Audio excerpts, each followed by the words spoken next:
የኢትዮጵያ ኢንቨስትመንት ሆልዲንግስ የነዳጅ ማከማቻ ለመገንባት 10 ሄክታር መሬት ከጅቡቲ መጠየቁ ተሰምቷል። ጠቅላይ ሚኒስትር አብይ አህመድ ወደ ኤሚሬትስ ሲደውሉ የኢራን አምባሳደር ከውጭ ጉዳይ ሚኒስቴር ዴኤታ ጋር መነጋገራቸው ተሰምቷል።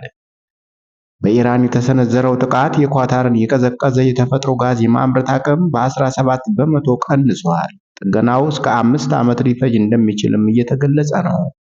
ሁሉንም በዝርዝር እንመለከተዋለን። ጤና ይስጥልኝ ክቡራንና ክቡራት የቻናሌ ቤተሰቦች፣ ለሰዓቱ ያዘጋጀኋቸውን አጫጭር ዜናዎች እየቀርብ ያለው እስከ ፍጻሜው ድረስ እንድትከታተሉ በአክብሮት እየጋበዝኩ ለቻናሉ አዲስ ከሆናችሁ ሰብስክራይብ፣ ላይክ እና ሼር ማድረግ እንዳይዘነጋ። ወደ ቀዳሚው ዜና አልፋለሁ። የኢትዮጵያ ኢንቨስትመንት ሆልዲንግስ የነዳጅ ማከማቻ ለመገንባት 10 ሄክታር መሬት ከጅቡቲ መጠየቁ ተሰምቷል። ጥያቄው የቀረበው የኢትዮጵያ ኢንቨስትመንት ሆልዲንግስ ምክትል ዋና ስራ አስፈጻሚ ወይዘሪት መለከት ሳህሉ በጅቡቲ ዓለም አቀፍ የኤግዚቢሽን ማዕከል ከባለስልጣኑ ሰብሳቢ ጋር በተወያዩበት ወቅት ነው። እንደ ባለስልጣኑ መረጃ ከሆነ ኢትዮጵያ ኢንቨስትመንት ሆልዲንግስ በዳመርጆግ ኢንዱስትሪ ፓርክ ውስጥ በመጀመሪያው ምዕራፍ 150,000 ኪዩቢክ ሜትር ነዳጅ የመያዝ አቅም ያለው ማከማቻ ለመገንባት 10 ሄክታር መሬት ጠይቋል። ቦታውም ውጤታማ የሎጂስቲክ ትስስርን ለማረጋገጥ እንዲቻል ከነዳጅ ማስተላለፊያ ቱቦዎችና ከምድር ባቡር መስመሩ አቅራቢያ የሚገኙ ስትራቴጂካዊ ስፍራ መሆኑ ተገልጿል። ጠቅላይ ሚኒስትር አብይ አህመድ ረቡዕ ዕለት ወደ ተባበሩት አረብ ኤሚሬቶች ፕሬዝዳንት ሼህ መሐመድ ቢን ዛይድ አልናህያ ደውለው ኢራን፣ ዩኤኢ እና ሌሎች የቀጠናው ሀገራት ላይ የምትፈጽመውን ግልጽ ጥቃት በድጋሚ ማውገዛቸውን የአገሪቱ የዜና ወኪል ዘግቧል። በተመሳሳይ ዕለት የውጭ ጉዳይ ሚኒስቴር ዴኤታ አምባሳደር ሀደር አበራ በኢትዮጵያ የሚገኙ የኢራንና የኢራቅ አምባሳደሮችን አግኝተው በመካከለኛው ምስራቅ ስላለው ሁኔታ ተነጋግረዋል። መካከለኛው ምስራቅን እያመሰ ያለው የኢራን ጦርነት ያደረሰው የኢነርጂ ቀውስ ወደ ኢትዮጵያም እየተቃረበ ነው። ኢትዮጵያ በዚህ ጦርነት የኢራን ጥቃት እየደረሰባቸው ላሉ የባህረ ሰላጤው ሀገራት ያላትን አጋርነት ብትገልጽም፣ በሌላ በኩል የውጭ ጉዳይ ሚኒስቴር አመራሮች ከኢራን ዲፕሎማቶች ጋር ተገናኝተዋል።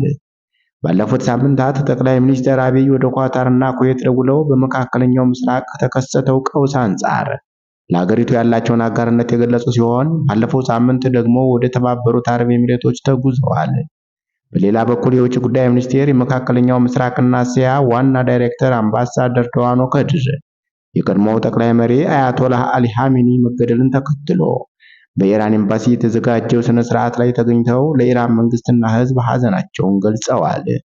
ባለፈው ሳምንት ወደ ተባበሩት አረብ ኤሚሬቶች ተጉዘው ከሀገሪቱ ፕሬዝዳንት ጋር የተገናኙት ጠቅላይ ሚኒስትር አብይ ትናንት ረቡዕ መጋቢት 9 2018 ዓ.ም ወደ አቡ ዳቢ እንደደወሉ የኤሚሬትስ የዜና ወኪል ዘግቧል። ሁለቱ መሪዎች ባደረጉት የስልክ ውይይት ወታደራዊ እንቅስቃሴ መባባሱን ተከትሎ በቀጠናው ስላለ ሁኔታ እንዲሁም ጦርነቱ በቀጠናውምና ለዓለም አቀፍ ደህንነትና መረጋጋት ላይ ስለሚያስከትለው ከባድ መዘዝ እንደተነጋገሩ ተገልጿል። አብይ በተባበሩት አረብ ኤሚሬቶችና በሌሎች የቀጠናው ሀገራት ላይ የሚፈጸመውን የኢራን ግልጽ ጥቃት በድጋሚ እንዳወገዙ የዜና ወኪሉ ዘገባ ያሳያል። የኢራን ድርጊት የሀገሪቱን ሉዓላዊነት እንዲሁም ዓለም አቀፍ ሕጎችንና አሰራሮችን የሚጥስ እንደሆነም ገልጸዋል ተብሏል። የኤሚሬቶች የዜና ወኪል በተጨማሪም የተባበሩት አረብ ኤሚሬቶች ደህንነቷን፣ ግዛቷንና ሕዝቧን ለማስጠበቅ በምትወስዳቸው እርምጃዎች በሙሉ የኢትዮጵያን አጋርነት በድጋሚ አረጋግጠዋል ሲል ዘግቧል።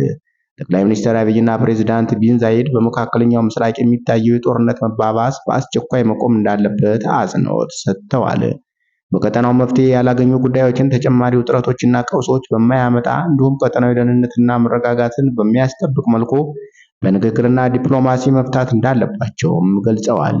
የኢራን አምባሳደር አሊ አክባር ረዛይና የውጭ ጉዳይ ሚኒስቴር ዴኤታ አምባሳደር ሀደር አበራ በሌላ በኩል በትናንትናው ዕለት በኢትዮጵያ የኢራን አምባሳደር አሊ አክባር ረዛይ በውጭ ጉዳይ ሚኒስቴር ተገኝተው ከሚኒስቴር ዴኤታው አምባሳደር ሀደራ ጋር ተወያይተዋል። የኢራቅ አምባሳደር ሱሌይማን ካሊድ አልዳይህም በሚኒስትር ዴኤታው ጋር እንደተነጋገሩ ተገልጿል። የውጭ ጉዳይ ሚኒስቴር ያወጣው መረጃ እንደሚያመለክተው ሚኒስትር ዴኤታው የኢራንና ኢራቅ አምባሳደሮች ያነጋገሩት በተናጠል ነው ተብሏል። ሚኒስትር ዴኤታ ሀደራ ከሁለቱ አምባሳደሮች ጋር ሐሳብ ከተለዋወጡባቸው ጉዳዮች መካከል ቀጠናዊ ሁኔታዎች ይገኙበታል። ንግግር በማድረግ በመካከለኛው ምስራቅ መረጋጋትና የጋራ ደህንነትን ለማስፈን አስፈላጊ መሆኑን አጽንኦት እንደሰጡበት ተገልጿል። በአገሪቱ መካከል ያለው የሁለትዮሽ ግንኙነትን ይበልጥ ማጠናከር በሚቻልባቸው መንገዶች ላይም ተነጋግረዋል ተብሏል። በኢኮኖሚ፣ በንግድ፣ ኢንቨስትመንትና የሥራ ስምሪት ዘርፎች ያሉ ትብብሮችን ማስፋት ላይ ትኩረት እንደተሰጠም ሚኒስቴር መስሪያ ቤቱ አስታውቋል። በኢራን የተሰነዘረው ጥቃት የኳታርን የቀዘቀዘ የተፈጥሮ ጋዝ የማምረት አቅም በ17 በመቶ ቀንሷል። ጥገናው እስከ 5 ዓመት ሊፈጅ እንደሚችልም ተገልጿል። የኳታር ኢነርጂ ዋና ስራ አስፈጻሚ ሳልአድ ሀቢ በሰጡት መግለጫ በኳታር 14 የጋዝ ማምረቻ መስመሮች መካከል እንዲሁም ከሁለቱ ጋዝ ወደ ፈሳሽ መቀየሪያ ተቋማት አንዱ ባልተጠበቁ ጥቃቶች ጉዳት ደርሶባቸዋል። ይህንን ጉዳት ለመጠገንና ወደ ስራ ለመመለስ ከ3 እስከ 5 ዓመታት የሚፈጅ ሲሆን በዚህም በዓመት 12.8 ሚሊዮን ቶን ጋዝ ለገበያ ሳይቀርብ ይቀራል ብለዋል። አልካቢ በሰጡት ቃለ ምልልስ ኳታርና ቀጠናው እንዲህ ያለ ጥቃት ይገጥማቸዋል ብዬ በህልሜም አስቤ አላውቅም። በተለይም በረመዳን ወር ከአንድ ወንድማማች የእስልምና ሀገር እንዲህ ያለ ጥቃት መሰንዘሩ የሚታመን አይደለም ሲሉ ገልጸዋል። ይህ ጥቃት የተፈጸመው እስራኤል በኢራን የጋዝ መሠረተ ልማቶች ላይ ጥቃት መሰንዘሯን ተከትሎ ኢራን በገልፍ ሀገራት የነዳጅና የጋዝ ተቋማት ላይ ተከታታይ ጥቃቶችን ከሰነዘረች ከሰዓታት በኋላ ነው። ክቡራንና ክቡራት የቻናሌ ቤተሰቦች ለሰዓቱ ያዘጋጀኋቸው አጫጭር ዜናዎች የተከታተላችኋቸውን ይመስሉ ነበር። አብራችሁኝ ስለቆያችሁ ከልብ እያመሰገንኩ ሰብስክራይብ፣ ላይክ እና ሼር ማድረግ እንዳይዘነጋ። መልካም ጊዜ እንዲሆንላችሁ ተመኘሁ።